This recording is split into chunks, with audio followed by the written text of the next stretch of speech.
ആദ്യമേ നമുക്കൊരു fry pan എടുത്തിട്ട് അതിലേക്ക് ഒരു 1½ ടീസ്പൂൺ അല്ലെങ്കിൽ ഒരു 1 ടേബിൾ സ്പൂണോളം ഓട്സ് ഇടാം. എന്നിട്ടത് ചെറുതായിട്ടൊന്ന് ചൂടാക്കി എടുത്തിട്ട് നമുക്കൊരു മിക്സി കപ്പിലിട്ട് നന്നായിട്ട് പൊടിച്ചെടുക്കണം. ഇതുപോലെ. അതിൻ്റെ അകത്തേക്ക് നമുക്കൊരു 1 ടേബിൾ സ്പൂൺ കടലമാവ് പൊടി ഇടാം. എന്നിട്ട് നന്നായിട്ടൊന്ന് മിക്സ് ചെയ്തിട്ട് കുറേ വെജിറ്റബിൾസ് ഇനി നമുക്ക് ഇട്ട് കൊടുക്കാം. ഇഷ്ടമുള്ളത് ഇടാം. ഞാനിവിടെ എടുത്തിരിക്കുന്നത് ഒരു ക്യാരറ്റ്, കുറച്ച് ചീര, സവോള, പച്ചമുളകാണ്. ഇനി അതിൻ്റെ അകത്തേക്ക് കുറച്ച് ഉപ്പ്, ചെറുതായിട്ട് അയമോദകം, ഇച്ചിരി കുരുമുളക് പൊടി, ഇത്രയും കാര്യങ്ങൾ ഇട്ടിട്ട് ഒരു മുട്ടയും കൂടി പൊട്ടിച്ചിട്ട് കൊടുക്കാം. എന്നിട്ട് നന്നായിട്ടൊന്ന് മിക്സ് ചെയ്യണം.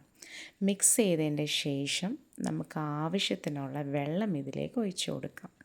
എന്നിട്ട് ഒന്നും കൂടി ഒരു ഇച്ചിരി തിക്കായിട്ടുള്ള ഒരു ബാറ്റർ, എന്നാൽ ഒത്തിരി ലൂസും ആവല് തിക്കും ആവല്, അങ്ങനെ ഒരു ബാറ്ററായി കഴിയുമ്പോഴേക്കും നമുക്കൊരു ഫ്രൈ പാൻ ചൂടാക്കാൻ വെക്കാം.